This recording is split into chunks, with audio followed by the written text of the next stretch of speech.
Si è svolto ieri ad Agrigento presso il Circolo Empedocleo la prima edizione del Premio Nazionale di Giornalismo intitolato alla memoria di Salvatore Gilotti. Totò Gilotti, maestro per diverse generazioni di giornalisti siciliani, è stato per molti anni il responsabile delle pagine provinciali del Giornale di Sicilia. Alla cerimonia di consegna della targa premio è stata assegnata una giuria del sindacato a un giovane giornalista, la collega Irene Minisenda di Grandangolo, e scrive anche per il Quotidiano di Sicilia.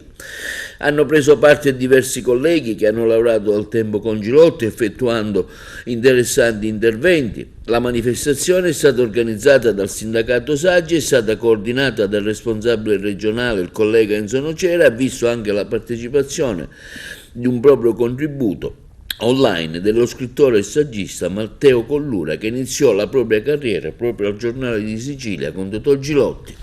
Sì, è la prima edizione di un premio che il Sindacato Autonomo Giornalisti Italiani ha voluto appunto indicare nella persona, ha voluto ricordare soprattutto un grande professionista, un giornalista agrigentino che ha dato tanta esperienza, ma soprattutto ha dato quella materia che per noi giovani cronisti locali è servita per affrontare poi le nostre quotidiane cronache su giornali o emittenti radiotelevisive. Totò Gilotti è scomparso da un anno e questa manifestazione lo vuole ricordare.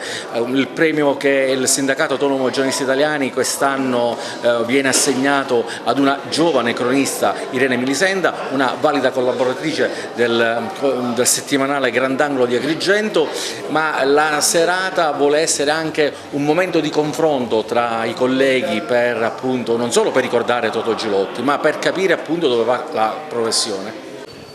Una giovane cronista agrigentina premiata oggi, che effetto fa? È bello ricevere un premio.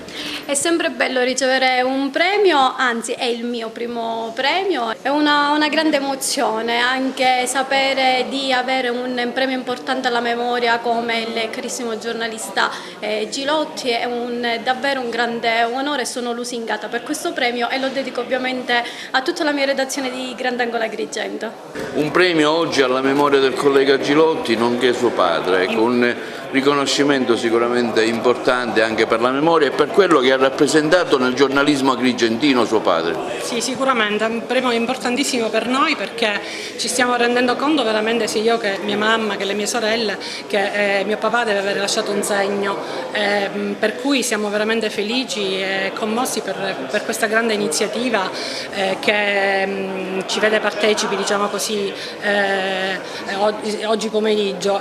Infatti ringrazio Nino Randisi soprattutto perché è lui il promotore con il Saggi, con il sindacato autonomo.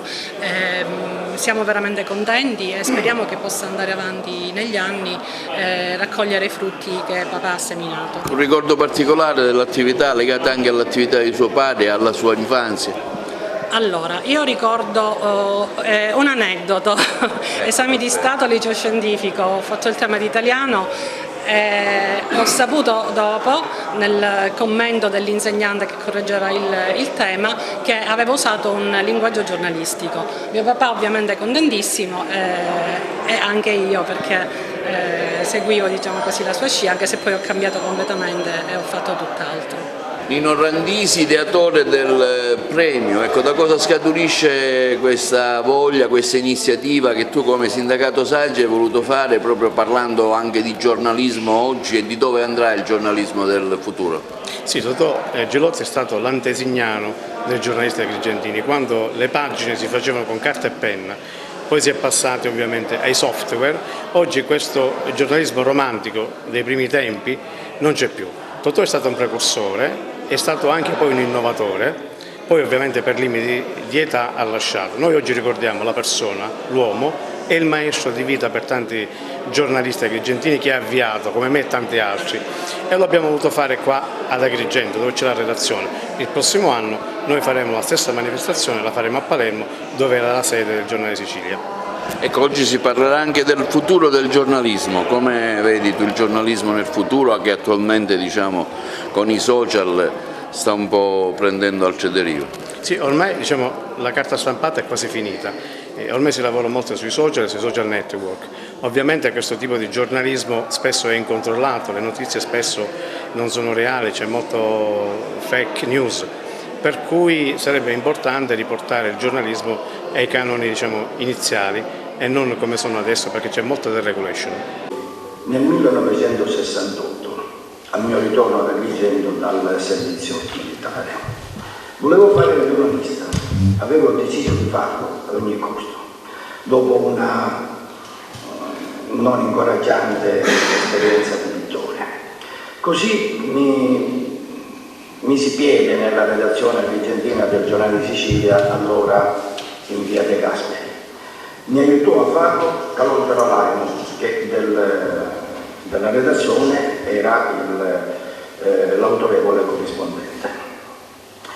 Vi incontrai altri giovani, saltuari collaboratori, ricordo Enzo Alessi, Lillo Argento, e ce ne saranno stati altri, ma in questo momento non li ricordo. E in quella redazione trovai Salvatore Gilotti e Michele Bella, vecchie firme del giornale, e con Gilotti diventai subito amico. Lo ricordo generoso con me che ero alle prime armi, e per niente portato a farmi pesare la sua anzianità e il suo collaudato mestiere. Mi è rimasta in mente la sua fragorosa risata, la ricorderete anche voi, il suo vocione e le sue gote piene quando sbuffava alle prese con i suoi articoli di commento che generalmente si occupavano di politica e di sindacalismo.